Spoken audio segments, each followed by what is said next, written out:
and welcome to another unrealistic 80s rom-com adventure episode of We Only Look Thin. I am Katherine Weigel. I am one of your hosts. I have lost about 145 pounds. Yeah. I am a Tiny Habits certified coach, obsessed with Kathleen Turner and Michael Douglas and Danny DeVito. I mean, who isn't? And especially in 2022. It's so timely. And with me today is Donald Weigel, and I am also one of your hosts, first of all, and I have lost about 100 pounds, and we have now kept it off for about as long as we've been doing this podcast. You a little longer than that, which is like 4.5 years for me and about 5 for you. Great job. Yeah. I would clap, but I don't want to ruin the mic. I feel like you set the bar really high for this episode. Did I? Yeah, an unrealistic 80s rom-com situation. Yeah, or whatever you said. I don't know what I said. I don't know. Sometimes I half listen. Most of the time that I am walking around, I am not thinking about being inspirational or how to sneak in steps. I'm mostly just running down a list of 80s movies, TV, and music that might be able to be turned into episodes. And Romancing the Scone, it writes itself. Donald, it really does. Donald actually said, Romancing the Scone. So what are we actually doing here? What's that about? I was like, don't worry about it. We'll just talk. It's fine. Yeah, I mean, like 90% of the time, Catherine comes up with a title, and then I'm like, that is a fantastic title. What is the gist of the episode? But it just, we have Sirius XM radio, and I don't know if that's a brag. Is that a brag? Yeah. Oh, yeah. Hey, we have satellite radio, everyone. Yeah. If you believe in satellites. And I'll be listening to the 80s station with our daughter. And I'm like, oh, that'd be a great song. And she'll just look at me and go, not everything. Just don't. Just stop. Nobody needs that. It's fine.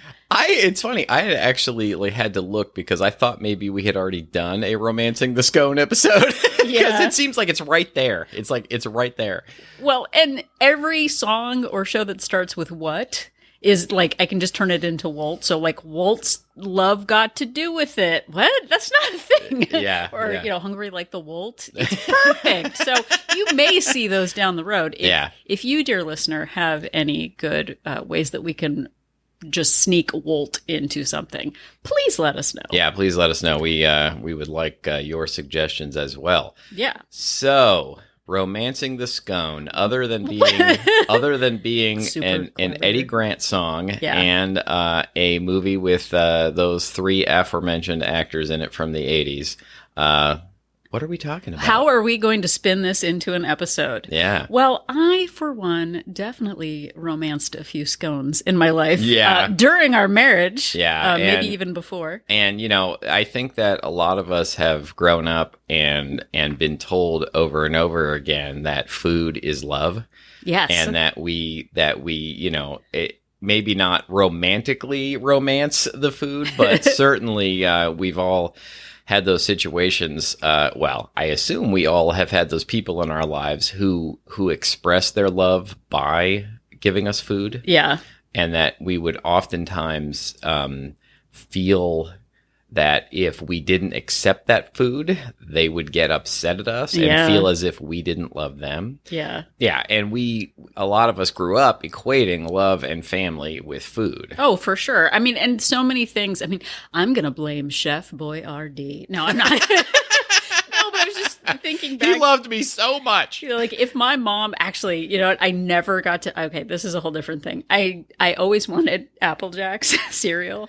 And my parents were like, you won't like it. And I've never even, I think I finally got Apple Jacks like a year ago. And I was like, they lied to me. I love Apple Jacks cereal. Really? Oh, man. It's See, really because good. I was about to say your parents were not wrong. Apple Jacks are fine. No, they're good. They're just fine. I know, but you're not like a fruit guy. You're more of, anyway. I love real apples. I eat real apples all the time. No, but like we're, okay, fine. I'll blame Norman Rockwell. How about that? Yeah. The big family meal, the Sunday supper, the baking with your grandma. It all leads up to, one, memories about our childhoods, which is great. But also for those of us with food disorders, eating disorders, traditions around food can be very complicated because we want them. One, we want to carry on the family traditions. I'm using air quotes right now, but also I really like food. So I kind of use my heritage as an excuse to eat food and make food. Yeah, for sure. I remember years ago listening to the radio when that was a thing. And is that something like satellite radio? Oh yeah, it's like this was not familiar with the radio. This was like the ancient, like it sounded like an old Victrola style radio instead of the crystal clear satellite that we have now. It was an NPR story about a woman who was trying to go for a year, I think, without using any single serve plastic containers. And she was saying that like the culture she comes from, they have to have sour cream with everything all the time. That sounds and so great. she couldn't find any, not sour cream in a non-plastic container. And that was the big struggle, but it occurred to me at the time, I was sort of like, well, like really everybody in your culture like has to have sour cream all the time. And I think that a lot of people have grown up with those notions, though, that like it's not a meal if you don't have, X thing in it. Like you're not doing a good job of providing for your family if you don't also have, blank super fatty food involved. Oh, for sure. I mean, I definitely grew up in the, meat and potatoes and, loaf of bread on the side with butter for dinner. But also those things about, in my family, like, we love, our culture loves potatoes. Everybody loves potatoes. Yeah, exactly. In my culture, everybody everybody likes eating a lot of carbs. It's not, it's not, and it's also not inevitable. It's just part of our identity. And so many things about identity in our lives evolve. Like, I identify as an elementary school kid, a Wonder Woman wannabe. That has gone on. That hasn't stopped. But, I'm a high... No, that Wonder Woman thing is still happening. Yeah. No, but like, I'm a high school rebel, man. I'm a burnout. I'm a whatever. Oh, man. You're a band geek. I thought I was such a rebel also, and I was just like a kid, like everyone else. But for me, I identified, and I think some people put labels on us, or we put labels on ourselves of, I'm a bookworm, I'm uncoordinated, I'm the family fixer, the life of the party, the baker, the gourmet, the foodie, the wine connoisseur, I'm Polish, so I love pierogies. And you can't disconnect the two. And it's harder to break away from those. Whether I was an uncoordinated kid who wasn't athletic, who then was like, well, I'm not a sporto, so I'll never be fit. Or like, well, I'm a foodie, so I'll never be able to lose weight. We carry these labels on ourselves. And I think, secretly, we carry it half because we want that family tradition and half because we're people with disordered eating habits who really want an excuse to eat all the food. Yeah, absolutely. So I think we've talked about it before, how Donald and I kind of came up in two different versions of overeating. For me, I was, immediately just wanted more food as I had gotten my first serving. I know he talks a lot about sort of the clean plate club. Yeah. And look, I think I was also, probably born with a predisposition towards it. But, I think that a lot of us grew up with that notion of that there are poor, starving people elsewhere. And so if you don't eat all of your food, you're disrespecting those people. And then, the flip side of that was always like, you don't know when your next meal is going to come. So you better eat as much as possible now because, hey, we're about to get in the car on a road trip and you might not have food available. So you better eat as much as you can. And I think a lot of those notions, really sunk in with me and became a problem as I grew up and was unable to regulate how much I was eating. Yeah. And I know both of us, too, had traditions of baking with our grandparents, which, as they have passed, it becomes a way to honor a legacy of a family, to carry on traditions of making food that might not serve you. Yeah. And my grandmother used to, teach me. I was one of the only, male members of the family, only boys, who was interested in learning how to bake with her. And part of that was that I loved to eat the food. Yeah. But, it was a way for me to really bond with my grandmother. She was a super important part of my life. And, I felt loved because she was paying so much attention to me. And, it made the family happy that we were spending so much time together. And she would make these large, recipes of things. And then I would go away when I got a little older, and then I would make them for a much smaller group of people, and then have all of these baked goods to eat like all the time. And so it didn't help with my health and fitness part. And it was a way of like me feeling my grandmother's love in a way. No, for sure. And I used to bake babka with my grandfather, and I wasn't really into the cabbage rolls that they would make, but I would, as a Polish American person, but sure did love the babka. I could just eat a whole loaf of it. And I think that those traditions go on. One, like you said, it's that quality time. And two, I love the taste of the food. But three, we carry that on as a tradition that we think if we're going to honor those who came before us, if we're going to honor our families, we have to carry on that specific tradition.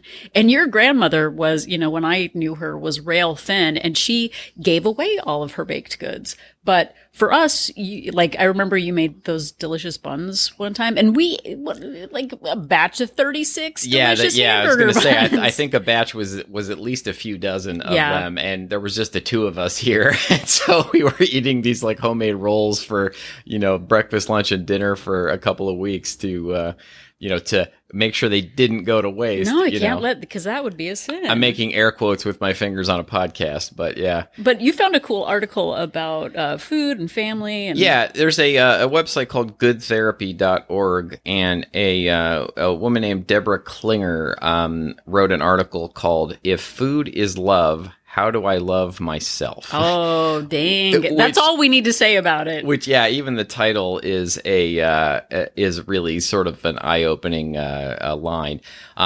She goes on to talk about how, people in our lives when we're growing up will express love through food. And when she talks about how when she's interviewing people, there's like a recurring theme of, my mother or my grandmother would keep putting food on my plate even after I said I was full. And it would hurt her feelings if someone didn't eat everything she gave them. And, I think that we carry that into adulthood, that idea that like we're going to hurt somebody's feelings if we don't eat all that food. And, she goes on to say in the article, if we are raised by someone who uses food to express their caring for us, by feeding us without regard for how much food we actually need, it can become easy to confuse overriding our body's signals that we are full with being loved. And she furthermore says, we might confuse focusing on the feelings of the person feeding us rather than our own needs with love. We may find ourselves in relationships as adults where we subjugate our own needs to the other person's feelings as a result. And, I think that I can definitely relate to that, carrying that into adulthood. Yeah, for sure. And I know for me, sort of the opposite is true. I know I've talked about the podcast, The Lazy Genius, and she talks about cooking for kids. And, it's like 365 days times 3 meals a day for your kid. Not every single one is going to be like a magical delight. It doesn't have to be a party. No, it doesn't have to be a party. But I know for me, if our daughter doesn't like something I've given her to eat, I feel like she's saying she doesn't like me. And that might be another issue altogether. It might be all the other things. But for me, it's like, oh, she didn't like the chicken I made. I'm a bad mother. I'm obviously, but I think that ties into it. I'm not loved if I'm not. It's super difficult too. We talk all the time about, how we need to be honest and set boundaries. And then if somebody does it with us, with me, I can oftentimes, take that really, really personally. And then I have to like step back and be like, okay, they are asserting their boundaries. This is what I would like to do if I was in their situation. You know? No, and if our daughter, we are proud of her and say that, we admire her ability to stop when she's full, to not eat something that she doesn't like, or to take a bite of something and then throw the rest out. But I grew up with those, oh, don't throw that out. Are you going to finish that sort of things? So, and honestly, I don't know that blurred line between what I actually believe as an adult and what I carried over with me from childhood of, oh, well, you got to have 3 squares or, an apple a day an apple keeps the doctor away. That's not science. That's just a rhyme or whatever. Yeah, for sure. And I know that, you were talking before we started recording about how people can identify as I am the person who brings X dish to the party, and right. People praise me for it. And that's why they want me to come, is because I bring that dish. Well, and I know as someone who is an introvert, as someone who has been overweight basically her whole life, I found it really hard to feel likable. I had to bring a certain persona. I had to bring certain food in order to be accepted into a social situation. Also, hidden surprise fact. I love when you put your hand beside your mouth like you're telling a secret into the microphone. But that a real mother home bakes the food. That's how you can tell someone's worth, is if it's homemade or if it's store-bought. Yeah. A real, if you're going to bring something to a second grade class party, it's got to be the homemade cookies. If you're going to bring something to the party, it has to be the 9-layer dip, which, no one asked me to do it. I made it. But, the secret thing, I'm going to tell you the secret is that I got to eat the leftovers. Yeah. I got to eat the half of the dough before I brought it to class and then made the smaller cookies. I was doing it, and I was bringing the indulgent thing because secretly that's what I wanted to eat. Yeah. We used to have a big debate too about what counted as a layer in the 9-layer dip. You used to make 9-layer dip all the time, but it was 7. But we were always okay, now you put pico de gallo as a layer. Are the tomatoes a layer and the onions a layer and the cilantro is another layer? Well, I don't like olives, so my 9-layer dip never included those. Yeah, it was really only 7 or 8, but it was advertised as 9, which might have been part of the problem. Right, but we, as people with disordered eating, I always made the indulgent food. 1, because that's kind of all I knew how to make. But 2, I'm not bringing lettuce to a party. That doesn't make a party. But right. Mac and cheese makes a party. Potato salad makes a party. Cake or whatever makes a party. And being someone who would eat thousands upon thousands of calories before getting to the party because I'd eat half of it as I was making it and then take home all the leftovers. That was just another way that I was adding pounds on the scale, choice after choice, party after party, family tradition after tradition. And it's hard to break away from that when you start deciding I need to lose weight, but everybody's expecting me to make the chicken cacciatore. Everybody's expecting the, sour cream and the mashed potatoes. Yeah, exactly. And if I don't do that, everyone's going to be mad at me. And I think that even on a more personal, not personal level, but a level personal. With my, I'm leaning in. I'm finally going to give personal information on this podcast. I spent a lot of my life, even as an adult, saying to myself that if I was going to make cauliflower, I had to buy a whole head of cauliflower. I had to clean it. I had to chop it. I had to cook it on a stove. And if I didn't do all of those things, then it wasn't real. Right. I wasn't eating actual vegetables. So therefore, because it was all that work, I just wouldn't eat vegetables because I felt like I didn't have the time or the inclination to actually make them the, in air quotes, right way. Right. And so it was a real revelation to me to realize that I could just buy the pre-chopped cauliflower in a bag and throw it in the microwave for 2 minutes, and it was still the same fresh cauliflower that I was eating, and it was still great. And even if maybe it's 3%, less healthy in some way, which I don't even know if it is, I'm eating it instead of not eating it at all. Yeah. No, those ideal habits or those ideal identities are really tough because we see things, growing up on TV of, that's right. I'm going to blame June Cleaver now. I wanted you to put your coffee down so you didn't spit it out. So not that it was necessarily funny, but like we were just talking before this that we need to charge those drink helmets as a business expense so that we can successfully drink on the podcast without making any noise. Yeah, but those like, a good mom does this. A good picnic isn't a good picnic without potato salad. All of these sort of ideals. And as people with disordered eating, we're just sabotaging our own efforts. And I've heard so many people say, I'm trying to lose weight, but I'm always the one that makes the 5 pies for Thanksgiving. I'm always the one who's expected to make the homemade peanut butter balls. I'm the one. And when we set ourselves up for that, it's almost like, well, I'm married to the mob. I can't, get out of it, which is, I don't think I saw that movie. Was that Michelle Pfeiffer? I don't remember. You'll remember what it is. Yeah, Let us know. I'm sure the internet could tell us, but I'm trying to think of like what title we can use for Married to the Mob as another movie that we haven't seen, but we'll wordsmith it and figure it out. Mayoed to the Mob? Or, yeah. No, that doesn't work. Okay, please delete that. Not everything I say is good. Don does a great job editing. But even, growing up and watching the Food Network, and growing up, I was like in my 20s. Yeah. But like everything is like, add a stick of butter. When you add a stick of butter and a pound of cheese, then you got your food. And it's delicious and it's amazing and it's decadent. And I had all the cookbooks. But when you cook like them, you start to look like them. And I know Giada De Laurentiis, I don't know what she does to not, I don't think she actually deal with the devil. Definitely. Yeah. Not that there aren't exceptions, but people with disordered eating habits making big decadent meals every night and eating all of it, it leads to being overweight.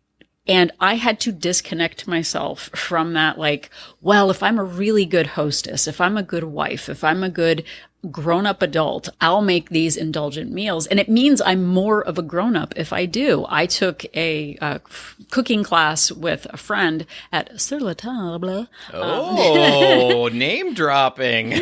Which means on the table.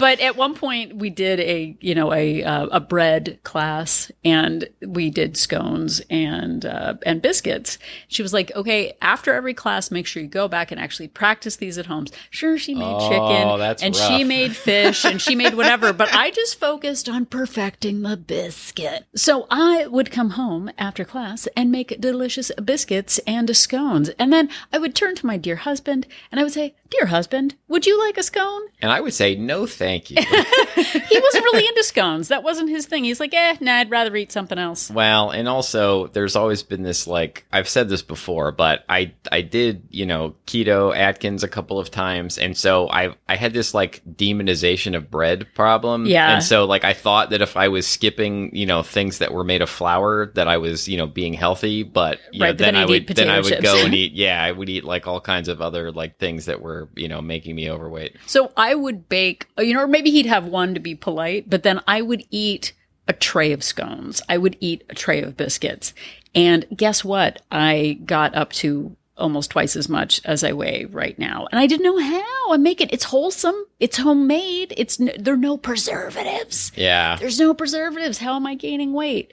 And having that identity as a baker, as a home cooker, just got me to the point where I was, killing myself with it. And what we're asking, and you're like, at this point, you're like, all right, what are you telling me here? Like, how am I going to get out of this? Is that I secretly wanted to do that to foster my food addictions. And we are not telling you to not have traditions, but what we are telling you is that you have the opportunity to redirect them. And it's okay to change your identity at whatever age you are, even if, everybody's going to be upset if I don't, whatever. We have to start making decisions that help us become the people we are trying to be, not holding us back. And just as an example, talking about my grandmother teaching me to bake, like there's this part of me that thinks I need to keep making her recipes and I need to pass them along to keep that alive. But she also was an avid, and that's an understatement when I say avid, aggressive fan of the game Yahtzee. Aggressive fan. And another way that I can, keep her memory alive and keep the tradition going is to play Yahtzee, which doesn't involve many, many calories. Yeah. And so there are probably situations like that in your life where instead of, passing along the baking or the recipe or making it the focus, you make something else that the person was really into the focus. Exactly. So the first question is, what is this identity getting you? Is it getting you accolades, love, those carryover of traditions, like Donald said? Yeah. Or is it also getting you leftovers and extra pounds, which it did for us for years? Oh, yeah. So the other question, what is your identity getting you? The second question is, what is it costing you? It's costing you your health goals. It's forcing you to rely on willpower to not eat all the food. Yeah. Like, well, it's a tradition, but I'm trying to lose weight, but we have leftovers and I'm going to eat them all because it would be wasteful. Wasteful. You can't be wasteful. Yeah. And you're tying your self-worth with the food that you make. And it is costing us so much. I mean, I didn't start this process until my 40s. And I just kept saying, well, everybody expects me to be this. This is what I want to be. I should be able to moderate. And relying on that should and willpower, it never worked. And I ended up just eating everything that was left over. Yeah. So what Donald was saying about those traditions and, going from baking to perhaps doing Yahtzee is the traditions are not about the outcome. They're about the process. It's about the time you're spending together. It's about laughing in the kitchen or going for walks or something like that. It's about that quality time. It's not about specifically the exact duplication of the food that they make.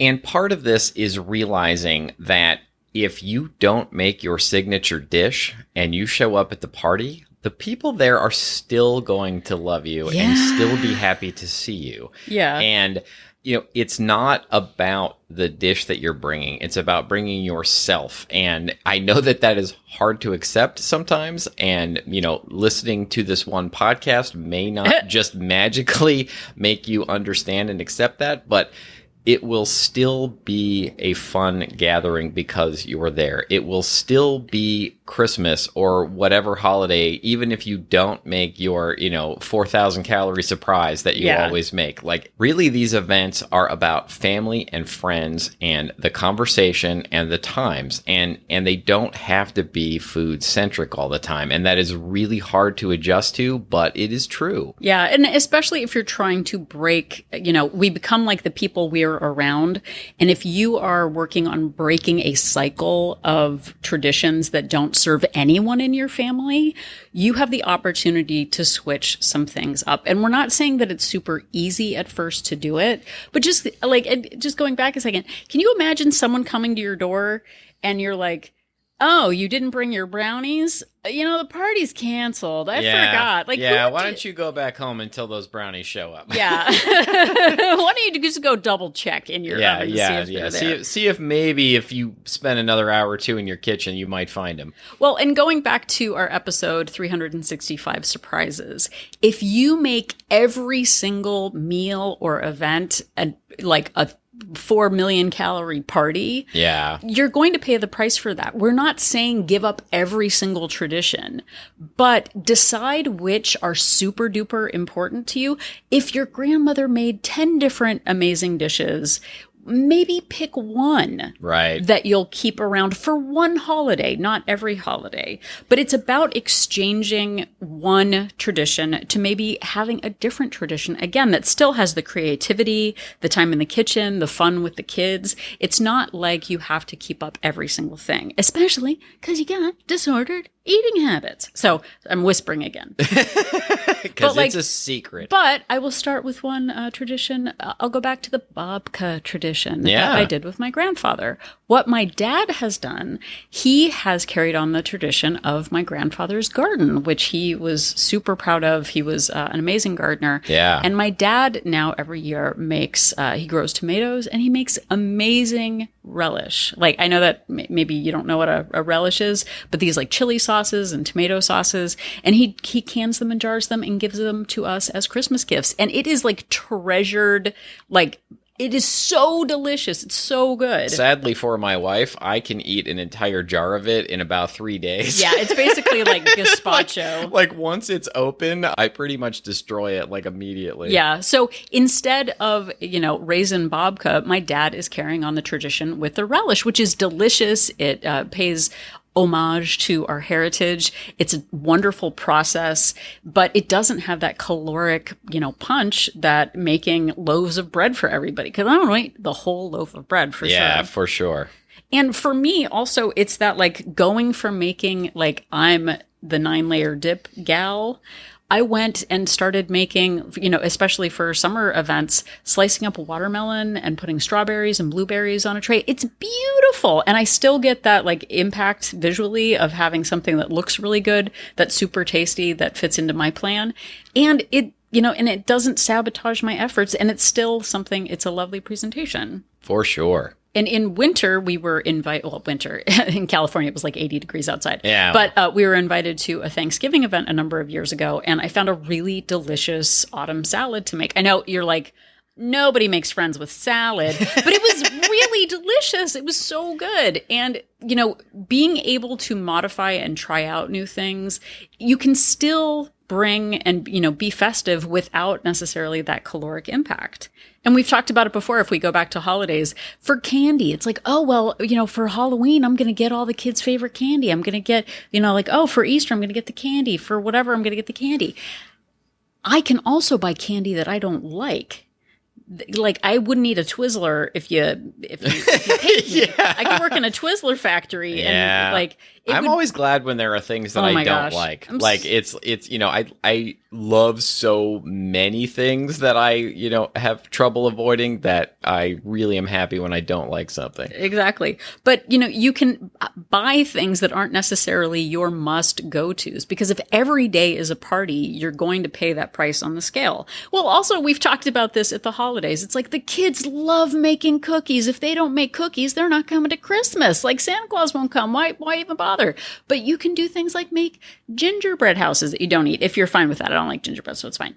But you can make snowflake. Well, plus you don't want to eat a gingerbread house kit anyway. It's not good. Our daughter did once. Donald's got the best photo of her. She was so excited to eat this gingerbread house after like 2 weeks out. Sitting out after we made it for 2 weeks, and she took a bite, and the look on her face was amazing. Oh, it was terrible. She was not pleased. The look of disgust. Yeah. So step away from making food treats and go into making a paper crafts, your papier-mâché, some sort of snowflakes, or, some sort of craft things. If you go to Paper Source or any of those craft stores, they have lots of different crafts that you can do. How many times can I say crafts? But it's about the time together. Sure, people love the sweets. Sure, have a little bit on the side, but don't make it the star of the show, because the time that you spend together, the creativity, that's what matters. 100%. Well, and two, we used to have the traditions of just sitting in front of the television for hours. You can change traditions and go outside and play Frisbee. Go for an evening walk. If you do want to get a treat, go walk to get a scoop of ice cream somewhere. Pretend you're the Kennedys and play flag football in the yard on Thanksgiving. Sure, the Kennedys. Yeah. But we can switch things up, and sure, not everyone is going to want to be involved. But for me, I remember when I was in high school, a friend of mine, I'd go over to her place for dinner, and her family would always go on an evening walk around the neighborhood. And I was like, you mean you can walk outside and just chat about stuff? You don't have to sit and eat, nuts while sitting at the table? Wow. Well, and not to digress like this close to the end of the episode, but that's another, identity issue. I always thought that I had to like go to the gym or run, or it wasn't real exercise. And it turns out that you can burn a lot of calories just by walking. And like when I had that revelation, it was mind blowing to me. Yeah, go outside and catch fireflies if that's the neighborhood you're in. You mean catching fireflies counts as exercise? Sure. Yes, it does. But please be kind to fireflies. Don't hurt Maybe fireflies. Don't do that, actually. Yeah, maybe just look at them. But that whole, like, going back to the athletic part, but identifying with your culture. Oh, I come from a a fine lineage of couch potatoes. I'll never be fit. I was always picked last in school sports, like always, always, always. And growing up with that, well, if you're not born with it, well, you're Polish, so what are you going to do? Yeah. Holding on to that identity, I don't need to. I have become more athletic as I have gotten older, and it's because I was able to let go of those labels that others put on me and the labels that I put on myself. We can still provide fun food. We can still try new activities and be a valuable member. We don't have to carry on that food is love tradition. And it's not like, well, if food is love and only rich food is love, then is butter love? Like, so then it just gets down to like butter and sugar equals love. That's not what it is. It's about the fellowship. It's about creating new traditions, still honoring the past, but making it in a way as someone with disordered eating habits that actually fits into your plan. Because and the final punctuation on this, I have a final punctuation on this. I'm looking forward to it. You don't have to be good at everything. Yeah. You don't have to be the family savior. You don't have to be making the gourmet whatever. You can do it in small ways and still matter. I don't have to be amazing at football. I don't have to be like, the quarterback. I can just toss a frisbee around the backyard. It's fine. I can blow bubbles in the backyard instead of whatever. It's fine.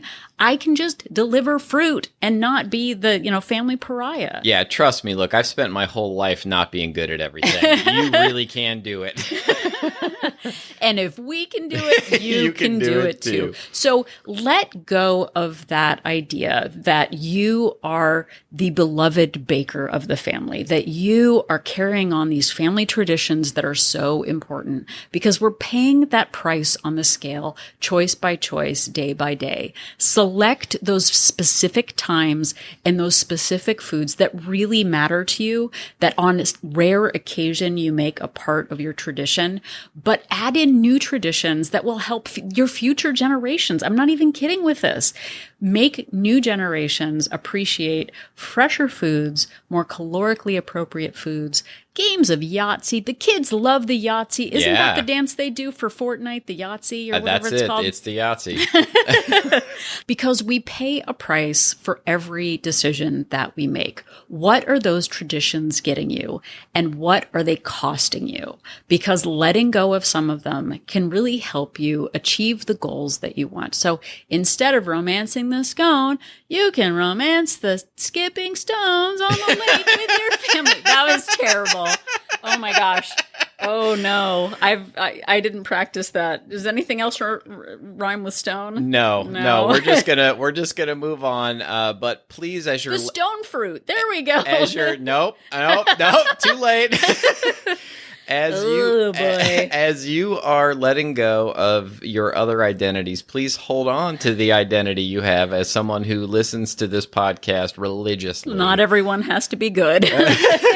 Thank you so much for listening. And as always, we are grateful for each and every one of you. And our episodes are available wherever you found this one. And also, they are available 24 hours a day, 7 days a week on our website, weonlylookthin.com. And if you are at weonlylookthin.com, head over to the link that says join our support group and find out more about Wolt Place. We Only Look Thin Place is a Facebook-based accountability group for women. We are not a weight loss plan. We are a place for fellowship and support, no matter the method of weight loss you are using. We have people doing Noom. We have people doing calorie tracking, intuitive eating. We are plan agnostic, but we are a place for support. We do Zoom meetings multiple times a week. We've got a newsletter, and it's just a safe place for sharing your ups and downs, your boundary issues, food choices, all of that. So find out more about that. And we have 2 subscription options. We have a monthly subscription with a 3-day complimentary trial and a 3-month subscription with a 7-day complimentary trial to see if Wolt Place is right for you. And if you'd like to interact with us in other ways, you can find us on social media at We Only Look Thin on Instagram, Facebook, and Twitter. And you can also email us and interact with us that way. Our email address is weonlylookthin@gmail.com. And we would appreciate, we would really appreciate compliments, but we also like getting questions. We like episode suggestions. If there's something you want us to do a deeper dive on or something we haven't talked about in a while, get a fresher take on an old topic, we would like to hear from you. We only look thin at gmail.com. Yep. And speaking of hearing from you, if you could head over to Apple Podcast and leave us a rating and a review, not only does it make us feel good, but it boosts our algorithms or whatever they are, the zeros and the ones. All of those, the zeros and the ones. It's like a matrix thing. I don't know what happens, but it helps others find our podcast. And if you could tell somebody about the show, that also really helps us out. Word of mouth is one of the best ways in which people find out about the show. If you're with somebody that you think might enjoy the show, if it comes up in conversation, or if you're in a group, a Facebook group, a Twitter situation, you can give us a shout out. We would really appreciate it. We sure do. And if you are still hoping for that Chef Boyardee is Love movie starring Danny DeVito, just remember that Catherine and I are an inspiration. Chef Boyardee was classically trained.